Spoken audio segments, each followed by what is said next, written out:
Bonjour. Bien que notre rencontre hebdomadaire soit destinée à évoquer un saint, c'est un bienheureux que j'ai retenu cette semaine.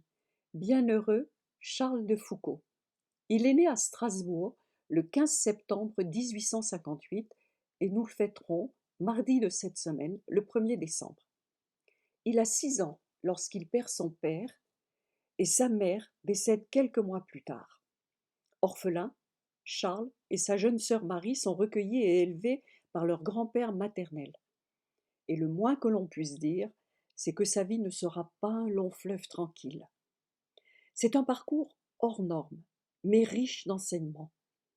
En effet, rien ne semblait prédisposer cet aristocrate fortuné à troquer un jour son costume d'officier pour une humble robe de moine. Il se détourne de la foi dès l'âge de 16 ans.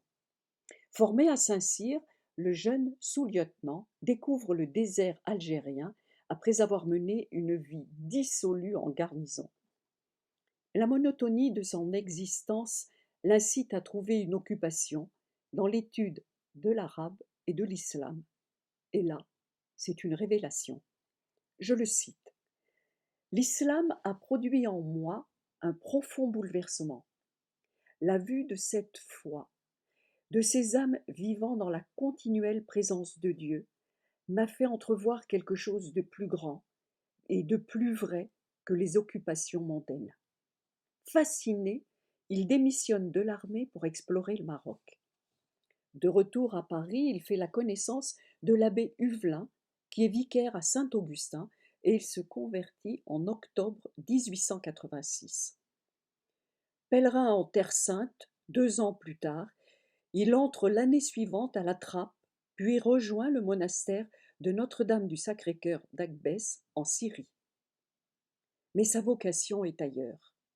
Dispensé de ses vœux, il se fait domestique des Clarisses à Nazareth pendant 3 ans.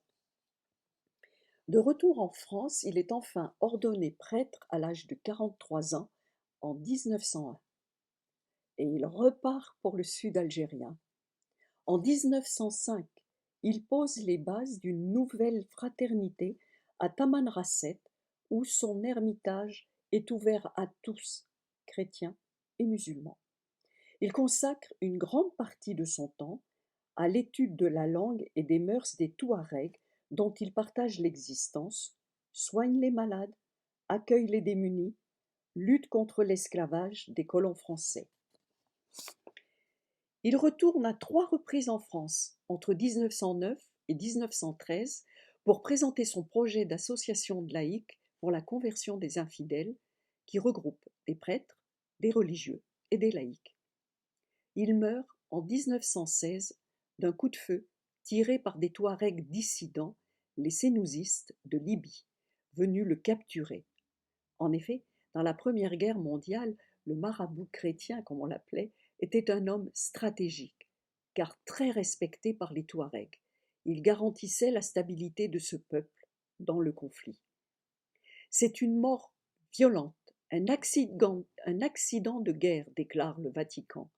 Il n'est donc pas question que Charles de Foucault soit fait martyr de l'Église catholique. Il n'a pas été assassiné par haine de la foi. Charles de Foucault est un vrai pionnier du dialogue interreligieux. Sa vocation et sa spiritualité sont marquées par l'islam. Ce sont les musulmans qui l'ont ramené à Dieu, et c'est en les voyant prier que lui, l'incroyant, est revenu à la foi de son enfance. Des polémiques diverses sont parfois soulevées autour de son parcours, en particulier son parcours militaire. Mais il est toujours important de savoir réinscrire un parcours humain dans le contexte d'une époque. Et à l'époque, Charles n'aurait pas pu se rendre à Tamanrasset sans l'armée française. Ses positions ont pu être tributaires de son temps dans sa façon de voir l'islam et la présence de l'Église dans le monde. Mais tout ceci a été transformé par son amitié avec les musulmans. Je cite Monseigneur Tessier, archevêque émérite d'Alger. Si le père de Foucault est arrivé dans une position de conquérant, ensuite il a été transformé par la rencontre avec d'autres cultures.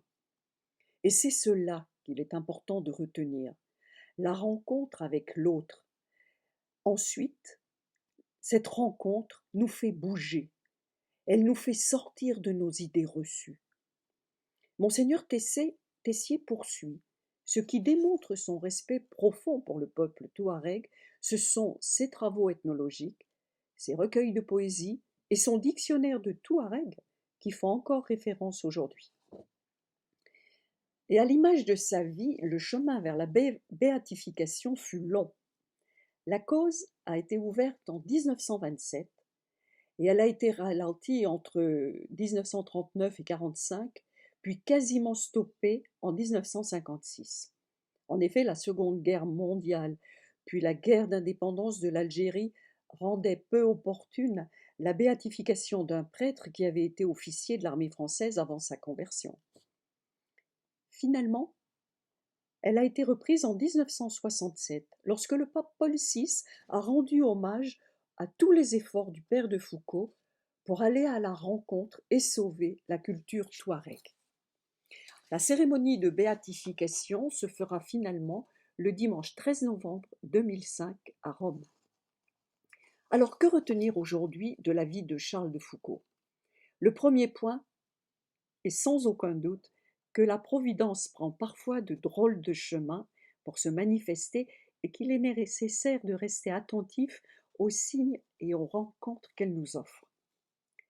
Peut-être un autre message important: la vie de Charles de Foucauld témoigne de l'impérieuse nécessité de rencontrer l'autre.